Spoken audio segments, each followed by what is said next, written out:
नमस्कार, जोहार झारखंड। आप देख रहे हैं VS न्यूज लाइन, जहां मिलती है आपको झारखंड की हर बड़ी खबर सबसे पहले। मैं हूं विकास और अब समय है जानने का आज की झारखंड की 25 बड़ी अहम और ब्रेकिंग खबरें। अगर आपने अभी तक VS न्यूज लाइन को सब्सक्राइब नहीं किया है तो अभी सब्सक्राइब करें और बेल आइकन दबाएं ताकि हर अपडेट आप तक बिना देर पहुंचे। तो चलिए शुरुआत करते हैं आज की पहली बड़ी खबर से।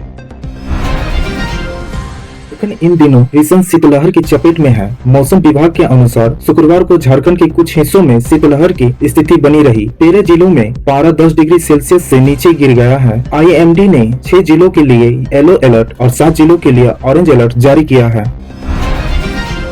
प्रधानमंत्री नरेंद्र मोदी कोलकाता से देवघर और काशी विश्वनाथ को जोड़ने वाली पहली अमृत भारत ट्रेन का शुभारंभ करेंगे। यह सियालदह से बनारस ट्रेन जनवरी 17 से सप्ताह में 3 दिन चलेगी। देवघर के मधुपुर और जसीडीह स्टेशनों पर इसका ठहराव होगा। यह दूसरी सीधी ट्रेन है जो किफायती किराए पर धार्मिक नागरिकों को जोड़ेगी, जिससे व्यापारियों, छात्रों और आम जनता को काफी लाभ होगा। जस्टिस महेश शरद चंद्र सोनक ने शुक्रवार को झारखंड हाई कोर्ट के चीफ जस्टिस पद की शपथ ली। शपथ ग्रहण समारोह रांची के लोक भवन में संपन्न हुआ। जस्टिस सोनक का बम्बई हाई कोर्ट में लंबा अनुभव रहा है। इससे पहले गुरुवार को निवर्तमान चीफ जस्टिस TS चौहान को विदाई दी गई थी। Dhanbad ring road scam. SCB ने धनबाद रिंग रोड भूमि अधिग्रहण मुआवजे घोटाले में बड़ी कार्रवाई करते हुए 16 से अधिक आरोपियों को गिरफ्तार किया है। इनमें भू स्वराज कर्मचारी और बिचौलिया शामिल है। आरोप है कि फर्जी कागजात के आधार पर 300 करोड़ रुपया के मुआवजे का अवैध वितरण हुआ, जिससे वास्तविक भू मालिकों को न्याय नहीं मिला। यह कार्रवाई पीड़ितों में न्याय की उम्मीद जगा रही है और आगे भी गिरफ्तारियां संभव है। झारखंड में स्वास्थ्य सुविधाओं को मजबूत करने के लिए रिम्स और राज अस्पताल रांची को किडनी प्रत्यारोपण का लाइसेंस मिलेगा। मानव अंग प्रत्यारोपण अधिनियम के तहत हुई बैठक में यह निर्णय लिया गया, जिससे राज्य में किडनी ट्रांसप्लांट की सुविधा शुरू होगी। मुख्यमंत्री गंभीर बीमारी योजना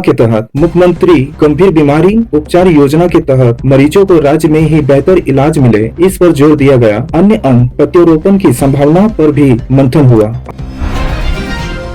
RPF रांची ने नन्हे फरिश्ते अभियान के तहत रांची रेलवे स्टेशन से 2 नाबालिग लड़कियों को बचाया। खूंटी जिले की ये लड़कियां घरेलू काम की तलाश में घर से निकली थी और शोषण का शिकार हो सकती थी। RPF की एंटी ह्यूमन ट्रैफिक यूनिट की सतर्कता से उन्हें सुरक्षित कर चाइल्ड लाइन रांची को सौंपा गया, जो बच्चों को सुरक्षा के प्रति उनकी प्रतिबद्धता दर्शाती है। हजारीबाग क्षेत्र में फर्जी सिक लीव का धंधा फूल फैल रहा है। अनुपस्थित कामगारों को ड्यूटी पर लौटने के लिए मेडिकल सर्टिफिकेट की आवश्यकता होती है, जिसका फायदा चिकित्सा माफिया उठा रहे हैं। दिल्ली के डॉक्टर के लेटर हेड का उपयोग कर 40 से 100 रुपया प्रतिदिन में फर्जी सर्टिफिकेट बेचा जा रहा है। स्थानीय दवाखाने और फर्जी डॉक्टर इसमें शामिल है और CCL अधिकारी भी कथित तौर पर नजराना लेते हैं। श्रमिक संगठन इस पर ध्यान नहीं दे रहे हैं। झारखंड सरकार ने सड़क हादसों में घायलों की मदद करने के लिए राहवीर योजना शुरू की है। इसके तहत घायलों को समय पर अस्पताल पहुंचाने वाले नेक मददगारों को 25,000 रुपया और प्रशासनिक पत्र मिलेगा। इसका उद्देश्य कानूनी झंझटों के डर को खत्म कर लोगों को मदद के लिए प्रेरित करना और गोल्डन आवर में इलाज सुनिश्चित कर सड़क दुर्घटनाओं में होने वाली मौतों को कम करना है।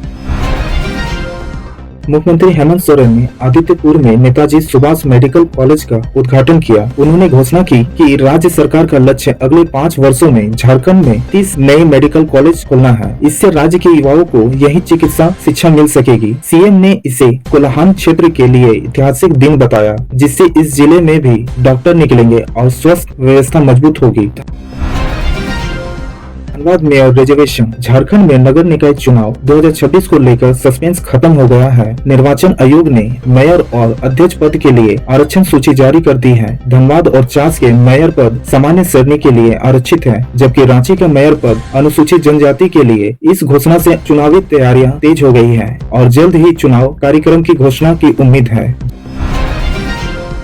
जमशेदपुर में पहली बार 3 दिवसीय साहित्य उत्सव का आयोजन हुआ है। इसमें विभिन्न राज्यों के साहित्यकार शामिल हुए हैं। डिजिटल युग में युवाओं को किताब और साहित्य से जोड़ना इसका उद्देश्य है। कार्यक्रम में संवाद संघ, पुस्तक स्टॉल, कला प्रदर्शनी और स्थानीय खान पान भी मौजूद है। रांची में खेलो इंडिया ट्राइबल्स गेम के लिए आदिवासी खिलाड़ियों का चयन शुरू हुआ है। झारखंड में 24 जिलों से आए खिलाड़ियों 7 खेलों खासकर एथलेटिक्स में ट्रायल दे रहे हैं। इसका उद्देश्य आदिवासी युवाओं को राष्ट्रीय स्तर पर अवसर देना है।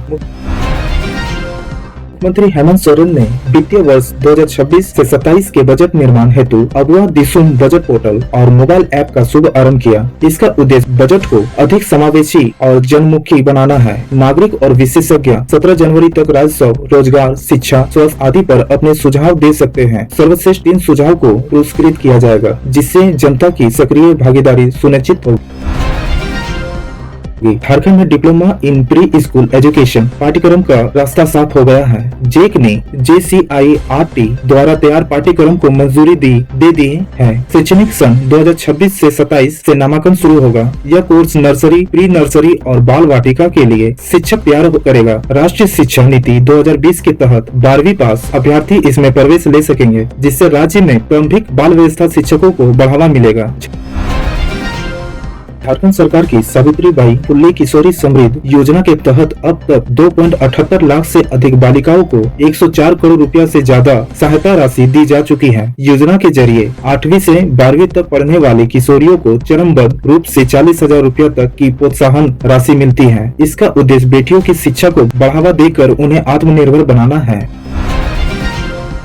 रांची के रिम्स अस्पताल में सर्जिकल आइटम और दवाओं की भारी कमी है। मरीजों को सिरिंज, IV सेट और नेबुलाइजर मास्क जैसी बुनियादी चीजें भी बाहर से खरीदनी पड़ रही है। इससे इलाज में देरी हो रही है और पहले से ही आर्थिक संकट झेल रहे मरीजों पर अतिरिक्त बोझ बढ़ गया है। कौन है इसका जिम्मेदार? जमशेदपुर महानगर भाजपा अध्यक्ष पद के लिए संजीव सिन्हा ने एकमात्र नामांकन दाखिल किया है, जिससे उनका निर्विरोध चुना जाना तय है। इस घटना ने पार्टी में लोकतंत्र बनाना, अनुशासन और चुनाव के बजाय चयन की बहस छेड़ दी है। राजनीतिक गलियारों में चर्चा है कि यह परिणाम पहले से ही तय था। शनिवार को औपचारिक घोषणा की जाएगी, जिसके बाद संजीव सिन्हा जमशेदपुर भाजपा के नए अध्यक्ष होंगे। झारखंड और उड़ीसा सीमा पर मझगांव के बेनीसागर में एक खूंखार हाथी ने दहशत फैलाई है। शुक्रवार को इसने एक बच्चे सहित 2 और ग्रामीणों को मार डाला, जिससे एक सप्ताह में मरने वालों की संख्या 21 हो गई। हाथी को तिलुकोटी गांव के पास घेर लिया गया है। वन विभाग बंगाल और गुजरात के विशेषज्ञों के साथ उसे काबू करने का प्रयास कर रहा है। प्रशासन ने मुख्य मार्ग बंद कर गाँवों को खाली कराया है। नाइजर में 8 महीने से पहले अगवा किए गए झारखंड के 5 प्रवासी मजदूरों की सकुशल रिहाई हो गई है। लेबर सुपरिंटेंडेंट प्रवीण कुमार के अनुसार सभी की वतन वापसी की प्रक्रिया चल रही है और 3-4 दिनों में वे घर पहुंचेंगे। अब तक मजदूर बगोदर के फलजीत, राजू, संजय, चंद्रिका महतो और मुंगरो में उत्तम महतो है। उनकी रिहाई के लिए सांसदों और विधायकों ने संसद व विधानसभा में मामला उठाया था। मजदूरों की वापसी की खबर से परिजनों में खुशी की माहौल है। रांची के बेड़ो थाना के सहायक अवर निरीक्षक श्याम नंदन पासवान को एसीबी ने 10,000 रुपया रिश्वत लेते रंगे हाथ गिरफ्तार किया है। उन्होंने एक ट्रक संचालक से दुर्घटनाग्रस्त ट्रक की MBI जांच रिपोर्ट भेजने के लिए 50,000 रुपया की मांग की थी। शिकायत के सत्यापन के बाद एसीबी ने कार्रवाई की। गिरफ्तार SI को न्यायिक हिरासत में बिरसा मुंडा केंद्रीय कारा भेजा जाएगा। धनबाद भाजपा के संगठनात्मक चुनाव में विधायक राज सिन्हा का पलड़ा भारी रहा। के समर्थन से श्रवण राय को धनबाद महानगर अध्यक्ष के रूप में दूसरा कार्यकाल मिला। सांसद ढोलू महतो और झरिया विधायक रागिनी सिंह अपने समर्थकों को अध्यक्ष बनवाना चाहते थे, लेकिन प्रदेश नेतृत्व ने राज सिन्हा की राय को प्राथमिकता दी। दिल्ली तक पहुँचे इस मामले में अंततः सिन्हा की संगठनात्मक पकड़ मजबूत साबित हुई, जिससे श्रवण राय की कुर्सी बरकरार रही। शोभा मुंडा हत्याकांड की जांच के लिए IG मनोज कौशिक खुटी पहुंचे और जांच टीम के साथ समीक्षा बैठक की। मामले की जांच हर एंगल से की जा रही है। SP के नेतृत्व में विशेष टीम बनी है और कई लोग से पूछताछ हो रही है। हत्या के पीछे जमीन विवाद की आशंका जताई जा रही है। पुलिस ने जल्द मामले का खुलासा करने का भरोसा दिया है। झारखंड में पैसा नियमावली 2025 को लेकर कांग्रेस 2 गुटों में बटी नजर आ रही है। पूर्व वित्त मंत्री डॉक्टर रामेश्वर उरांव ने इसे मूल पैसा कानून 1996 के खिताब बताते हुए विरोध किया है, जबकि कृषि मंत्री शिल्पी नेहा तिर्की, बंधु तिर्की और प्रदीप बलमुचु जैसे नेता इसे आदिवासियों के स्वशासन की दिशा में बड़ा कदम बता रहे हैं। प्रदेश अध्यक्ष केशव महतो कमलेश ने कहा कि पार्टी में कोई मतभेद नहीं है और जरूरत पड़ी तो नियमावली में सुधार किया जा सकता है। डॉक्टर उरांव का आरोप है कि नई नियमावली में ग्राम सभा की पारंपरिक भूमिका कमजोर की गई है, इसलिए वे इसका विरोध कर रहे हैं। BJP district president list Jharkhand Bhajpa के संगठनात्मक चुनाव में धनबाद महानगर के अध्यक्ष श्रवण राय और ग्रामीण अध्यक्ष मोहन कुंभाकर चुने गए हैं। प्रदेश भाजपा ने कई अन्य जिलाध्यक्षों के नामों की भी घोषणा की है, जिनमें जामताड़ा में सुमित सरन और गिरिडीह में रंजित राय व महेंद्र वर्मा शामिल है। यह कदम आगामी चुनावों की तैयारियों को गति देने और संगठन को मजबूत करने के उद्देश्य से उठाया गया है।